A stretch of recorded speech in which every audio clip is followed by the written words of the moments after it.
poto. Et Sengeli na ye à comprendre qu'il est dans une mauvaise posture où Yende Arobima, mauvais perdant. C'est le premier prisonnier de l'État. Moutaliboso Kabila na batunaye bakangi eza ye.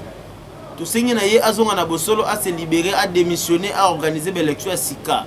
Ceux qui ont posé à entrer en conflit avec Martin Fayulu, à ça en sorte que la constitution nabiso ezonga na loi nango ya liboso, c'est-à-dire détour.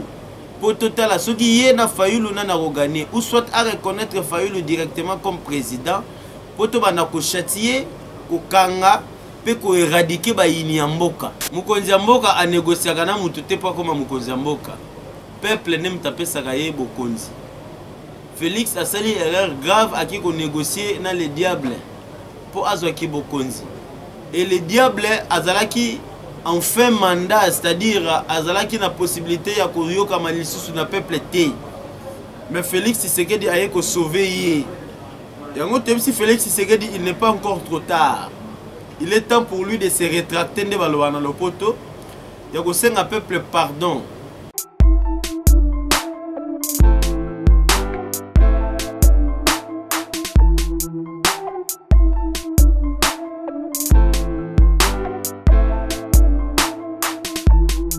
Bonjour à tous les abonnés de Fatou KMB TV, c'est le vôtre cardinal Semit Singi à Mboka O. Donc merci vraiment la confiance au Salangai, Kakanmingi, Bomesana Kolangai et les loyaux, là Wabino, Semit Singi, donc une émission avec Bino Oyo, Bomesana Kolanda Mingi, Tonga et Longo, les lots Nazana Essengo, Deka Bomoni Naza, Awanazali Bosso, il y a résidence, il y a Mwanamboka, Fabrice Pelenge, ou Azali cadre, il y a MLC parti déjà dans la plateforme la Moka.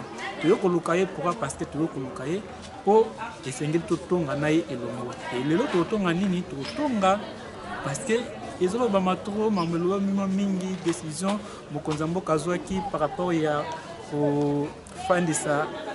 Ba résultat ya ba sénateur te résultat ya ba élection yango voilà pourquoi to baki to lokama na mboka Fabrice Pelenge to solana pourquoi décision wana pourquoi mokonza mboka ko poser décision na est ils ont la compétence na tous la compétence na été lokola ba question za biso ba réponse za ya yango to kota na ka to kota na ye ameka peu ko répondre biso par rapport il y a des questions auto liées au bino bosenga biso to poser et raison pour laquelle Elongo na cameraman ngai to kota na Fabrice Pelenge quand na sino kaza cadre la Moka to kota to so anaye amena pour répondre biso par rapport à la question na biso donc en complicité avec ma cameraman to kota na taxi vous allez connecter yoka o isa réponse na merci. Merci beaucoup pour la question. D'abord on a kobanda ko dénoncer prise de position où Félix Tshisekedi a qui pour s'associer à l'ennemi, c'est-à-dire Moïni Yamboka. Au moins, conséquence et l'andagaso qui m'a bé bandi. La ligne que le banini. Président Félix Tshisekedi, il faut comprendre que à sa position babé dans le poteau inconfortable. Du fait que à s'associer à les diables. Mouyini Yamboka Oyo. Et Oyo comme ko salama eza conséquence ya mabe oyo ya sali. Andimi buzoba. D'abord avant na lobato sengi a démissionné. Azonga à l'ordre à rejoindre quand ya la Muka.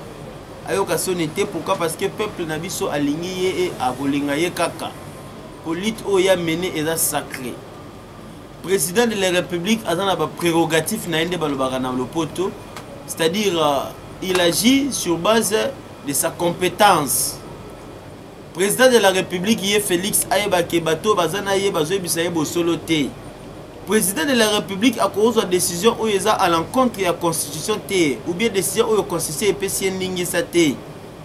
Un président de la République ne peut pas décider sur base des champs de sa compétence, qui ne tombe pas sur sa compétence. Organisation de l'élection et Pesami Naseni. Aza organe habilité. Alors hier Félix Tshisekedi a droit ni qualité mon côté, il y a que suspendre l'élection ou le résultat outil na seni. Ce n'est pas ça ne tombe pas dans le champ de sa compétence de balbana le poto. Et Sengeli na yé à comprendre que il est dans une mauvaise posture où yende arobima mauvais perdant. c'est le premier prisonnier de l'État. Moutali Bosso Kabila na batu na bakangi eza ye. To sengi na ye azonga na Bosolo a se libérer, a démissionner, a organiser l'élection à Sika.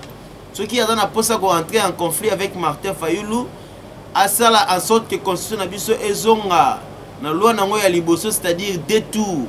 Pour total ce qui yé na Fayulu na gagner ou soit à reconnaître Fayulu directement comme président pour to bana ko châtier ko kanga pe ko éradiquer ba yini ya mboka. OK, FCC a télé a boyi et décision wana. Est-ce que au moment que IDPS to Félix Tshisekedi na guerre déjà ba fungoli ba ko balongi déjà na bitumbo déjà ba bandi. Au moni ndenge na lobby Félix Tshisekedi a une position inconfortable. C'est-à-dire, azana kimiate. Pour akozalaka peka kana kimiate. Pour yemoko aluki kimiate pour s'associer na diable. Pourquoi? Parce que FCC a cause servir na yé pour asala o babengi en français pour remplir vide juridique. Pendant que Aza désavoué par le peuple a commissionné na souka, Félix a yé copé ça yé nouveau souffle. Tout ce que Félix a retiré souffle wana, pourquoi? Parce que tout simplement Aza na possibilité à annuler l'élection sénatoriale té. Aza na compétence na té. Et puis eloko ye Félix azo bosana que article na biso ya constitution 166 et le biboye président de la République ceux qui azo agir en violation de la constitution et sengi na ye aza la mise en examen pe aza la destitué par le Sénat et l'Assemblée nationale au babengi na le poto le Congrès. Pourquoi? Parce que justement azo violé mibeko ya mboka et puis bako destitué. Donc azo pesa bata FCC possibilité lobby ba kangaye ba destitué.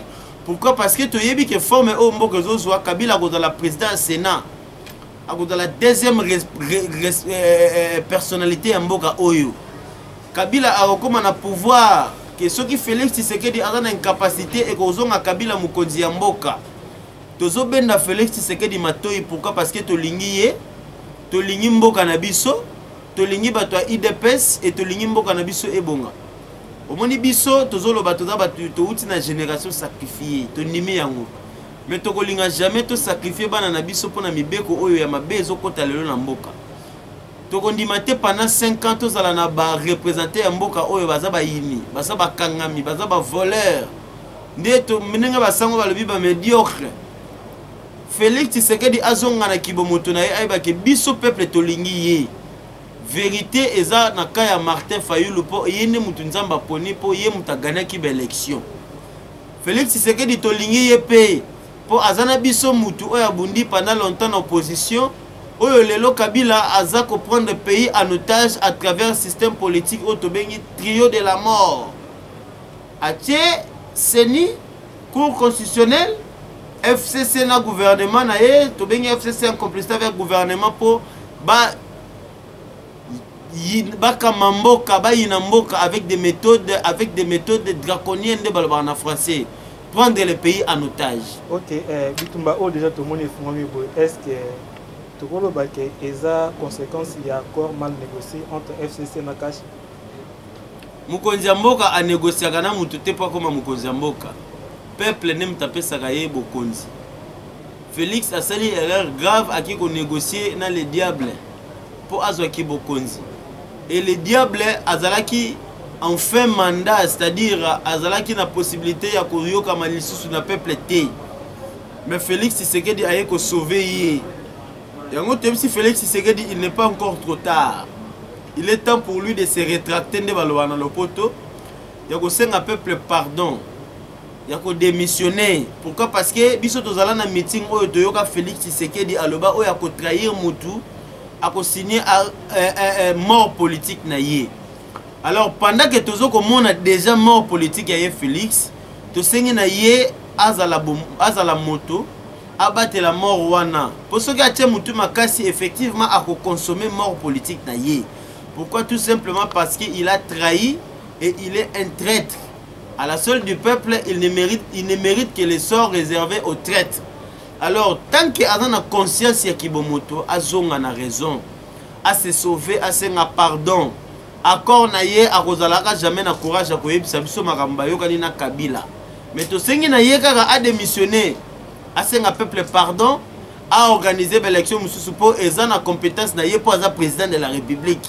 Soki aza na ba doute azokanisaka gagner ki tozonga na système ya deuxième tour biso peuple toza to ko soutenir to kotala entre ye na Martin Fayulu nani a gagné ki de l'élection, ou soit à reconnaître directement que Félix Martin Fayulu ne mutu a gagné ki l'élection. Atelemela mutu nyonso aza moyini ya mboka oyo, et puis mutu aza moyini ya mboka oyo aza ya koluka te eza FCC Kabila na ba acolyte na ye. Ouais, merci na Miko Diboua depuis États-Unis, merci na Yambala na Turquie, merci na bino nyonso tozaka wana pona osala bino musala bo 5 ngai na kutana Fabrice Pelenge to megampo so na par rapport ya actualité boyoki bino moko oya lobby. Donc ba wana ba propos tenus ils ont engagé kaka ye moko biso to na ba question et ba réponse ezaki ya ye quoi. Donc boyoki réponse na ye par rapport ya ba question to memela ki. Donc botika toujours connecté na chaîne na bino Fat Kaimbe Babi yangonde makam. Awa, vous aurez des émissions au Kolanda ensemble avec les enfants sans pour autant vous gêner. Awa, tout ça là, professionnel. Awa, Maralibanda, tout à part à côté, parce que l'information c'est nous. Pas tout cas, les TV, il y a un monde ma canton.